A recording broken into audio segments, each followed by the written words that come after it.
인류 역사에서 가장 행복했던 시대는 언제였을까요?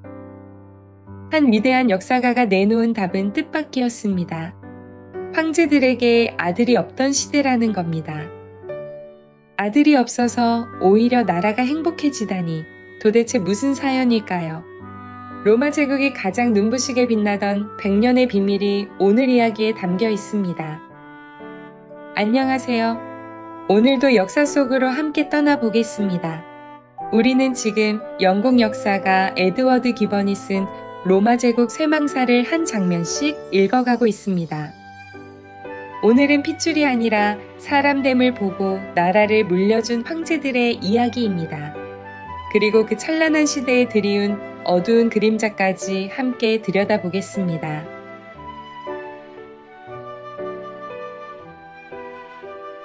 이야기는 로마의 첫 황제 아우구스투스에서 시작합니다.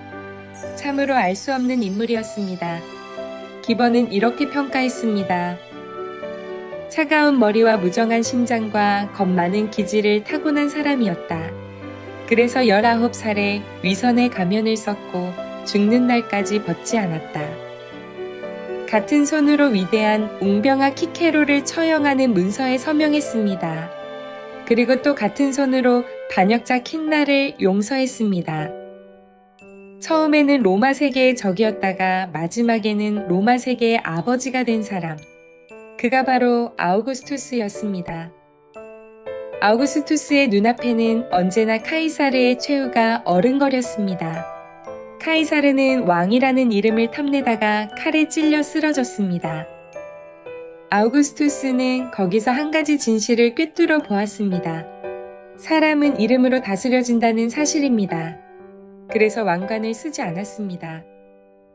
겉으로는 공화국의 첫 번째 시민을 자처하면서 실제로는 모든 권력을 손에 쥐었습니다. 원로원과 시민들은 옛 자유를 누리고 있다는 달콤한 착각 속에서 기꺼이 복종했습니다.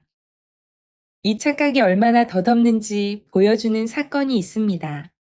폭군 칼리굴라가 암살되어 제위가 비었을 때의 일입니다. 원로원은 70년 만에 공화국의 부활을 선언했습니다. 자유라는 암호를 내걸고 이틀 동안 독립된 나라의 주인처럼 행동했습니다. 그러나 같은 시간에 근위대는 이미 결정을 내렸습니다. 클라우디우스를 황제로 세우고 무력으로 밀어붙인 겁니다. 자유의 꿈은 단 이틀 만에 끝났습니다. 칼을 쥔 자가 황제를 정한다는 현실만 남았습니다. 그렇다면 이토록 위태로운 제국이 어떻게 200년 가까이 평화를 누렸을까요?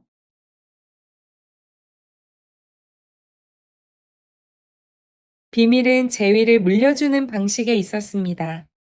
황제 자리가 비는 순간은 언제나 위험했습니다. 군대가 제멋대로 황제를 세우려는 유혹에 빠지기 때문입니다. 그래서 현명한 황제들은 살아있을 때 후계자를 정하고 미리 권력을 나누어 주었습니다. 나라가 주인이 바뀌는 것조차 느끼지 못하게 하려는 지혜였습니다. 베스파시아누스 황제의 이야기가 좋은 예입니다. 맏아들 티투스는 동방의 군단을 이끌고 유대 정복을 이루어낸 명장이었습니다. 병사들은 티투스를 흠모했고 주변에서는 아들이 위험하다는 의심을 속삭였습니다. 그러나 아버지는 의심 대신 신뢰를 택했습니다. 아들에게 황제와 똑같은 권한을 통째로 넘겨준 겁니다. 감동한 티투스는 평생 아버지의 겸손하고 충실한 신하로 남았습니다. 그런데 진짜 기적은 그 다음에 찾아왔습니다. 폭군 도미티아누스가 암살된 뒤 늙은 네르바가 제위에 올랐습니다. 네르바는 자신의 힘만으로는 어지러운 나라를 바로잡을 수 없다는 사실을 알았습니다. 그에게는 친척이 여럿 있었습니다. 그러나 핏줄을 제쳐두고 낯선 사람을 골랐습니다. 게르마니아에서 대군을 지휘하던 40살의 장군 트라야누스였습니다. 네르바는 트라야누스를 양자로 삼고 곧바로 공동 통치자이자 후계자로 선포했습니다. 이 선택이 얼마나 위대했는지는 훗날의 풍병이 말해줍니다. 트라야누스가 세상을 떠나고 250년이 지난 뒤에도 원로원은 새 황제가 즉위할 때마다 이렇게 축원했습니다. 아우구스투스보다 더 행복하시고 트라이아누스보다 더 선하시기를. 250년이 지나도록 잊히지 않은 이름이었던 겁니다. 그렇다면 그 뒤를 이은 황제들도 이 아름다운 전통을 지켰을까요? 트라이아누스의 뒤는 하드리아누스가 이었습니다. 사실 이 계승에는 석연치 않은 구석이 있었습니다. 트라이아누스가 숨을 거두던 마지막 순간에 황후 플로티나가 손을 썼다고 합니다. 망설이던 황제의 마음을 굳혔는지 아니면 양자 선언 자체를 꾸며냈는지는 지금도 알 수 없습니다. 어쨌든 하드리아누스는 무사히 제위에 올랐고 제국은 평화와 번영을 누렸습니다. 법을 정비하고 군기를 바로잡았으며 모든 속주를 직접 발로 돌아본 부지런한 황제였습니다. 그러나 기본의 평가는 서늘합니다. 하드리아누스는 때로는 훌륭한 군주였고 때로는 우스꽝스러운 궤병하였으며 때로는 질투심 많은 폭군이었다. 실제로 즉위최 자신의 정적이던 전직 집정관 4명을 처형했습니다. 그가 죽은 뒤 원로원은 신으로 모실지 폭군으로 단죄할지를 두고 고민했을 정도였습니다. 후계 선택도 처음에는 변덕으로 시작했습니다. 잘생긴 귀족 아일리우스 베루스를 양자로 삼았지만 새 후계자는 얼마 못 가 세상을 떠났습니다. 그제야 하드리아누스는 마음을 다잡았습니다. 가장 뛰어난 인물을 옥좌에 앉혀 후세의 감사를 받겠다고 결심한 겁니다. 그의 눈에 2사람이 들어왔습니다. 한 사람은 50살쯤 된 원로원 의원으로 평생 흠잡을 데 없이 살아온 사람이었습니다. 또 한 사람은 17살의 청년으로 앞날의 온갖 미덕이 기대되는 인재였습니다. 하드리아누스는 조건을 하나 걸었습니다. 나이 든 쪽을 양자로 삼되 그가 다시 젊은 쪽을 양자로 삼아야 한다는 조건이었습니다. 이렇게 이어진 2사람이 바로 안토니누스 피우스와 마르쿠스 아우렐리우스입니다. 두 안토니누스는 42년 동안 한결같은 지혜와 미덕으로 로마 세계를 다스렸습니다. 기번의 기록에 따르면 피우스에게는 친아들이 2 있었습니다. 그런데도 가문의 이익보다 로마의 안녕을 앞세워 마르쿠스를 후계자로 키웠습니다. 딸 파우스티나를 마르쿠스와 혼인시켰습니다. 그리고 질투라는 감정을 아예 모르는 사람처럼 모든 국정을 함께 나누었습니다.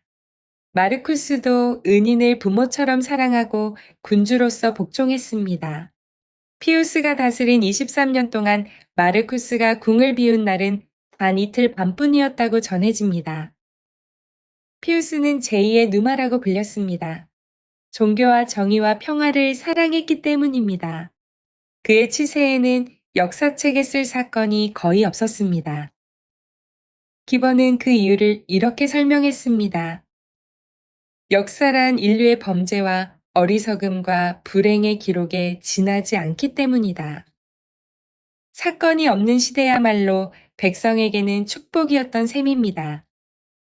마르쿠스 아우렐리우스의 미덕은 더 혹독한 종류였습니다.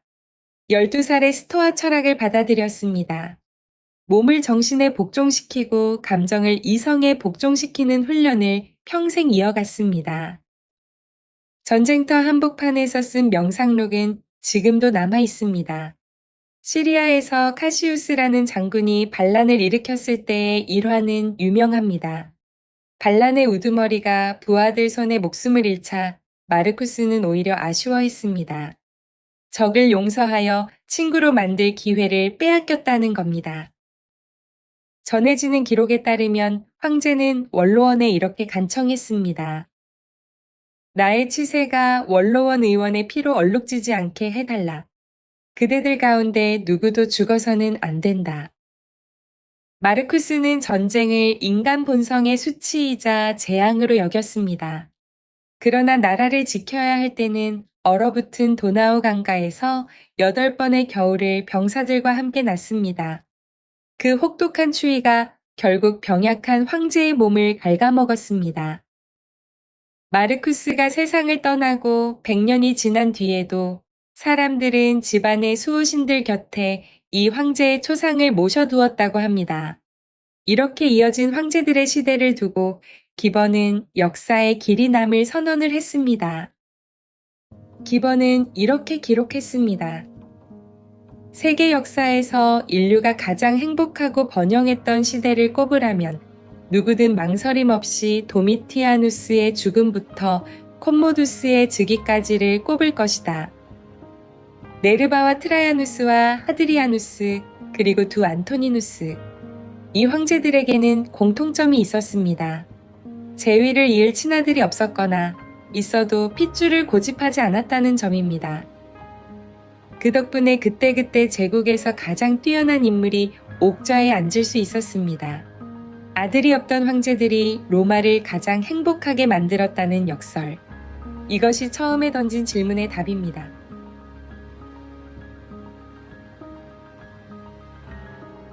그런데 여기서 기번은 붓을 멈추고 어두운 그림자를 응시합니다. 이 행복에는 치명적인 약점이 있었습니다.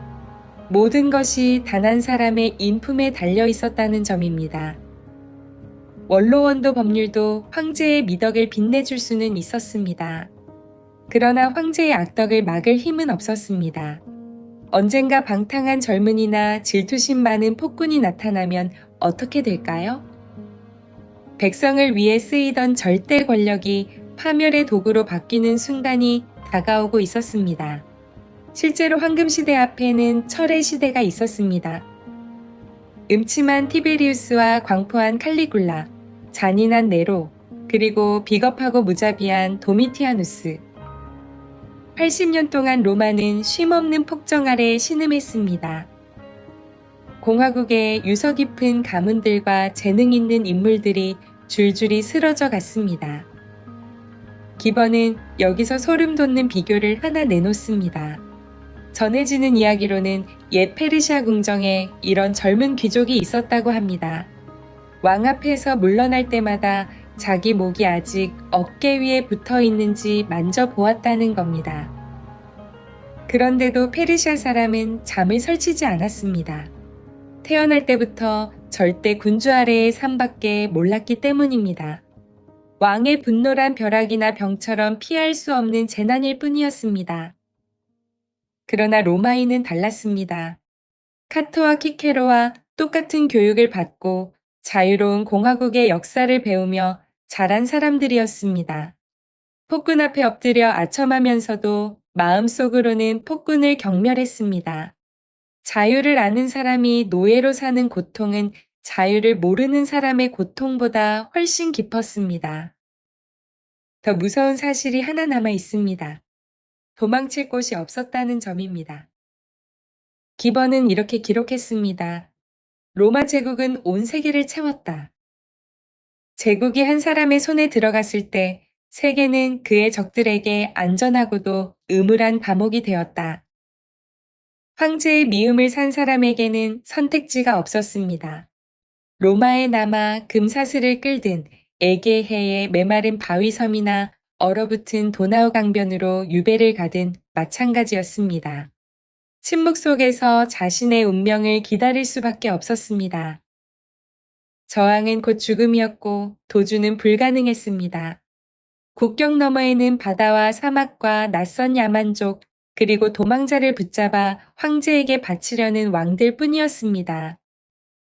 일찍이 키케로는 유배당한 친구에게 이렇게 써보냈습니다. 그대가 어디에 있든 여전히 정복자의 권력 안에 있음을 기억하라. 문득 이런 생각이 듭니다. 오현재의 100년이 우리에게 남긴 질문은 두 가지인 듯합니다. 하나는 물려줌에 관한 질문입니다. 5 황제는 핏줄이 아니라 사람됨을 보고 자리를 물려주었고 그 결과 온 세상이 행복해졌습니다. 자식이라서가 아니라 그 일을 가장 잘할 사람이라서 맡긴다는 것. 말은 쉬워도 참으로 어려운 결단입니다. 회사든 가업이든 작은 모임이든 무언가를 물려줘 본 분이라면 고개를 끄덕이실 겁니다. 다른 하나는 행복의 토대에 관한 질문입니다. 아무리 빛나는 행복도 한 사람의 인품에만 기대고 있다면 모래 위에 지은 집과 같습니다. 좋은 사람을 만나는 행운에 기대기보다 나쁜 사람이 와도 무너지지 않는 울타리를 만드는 일.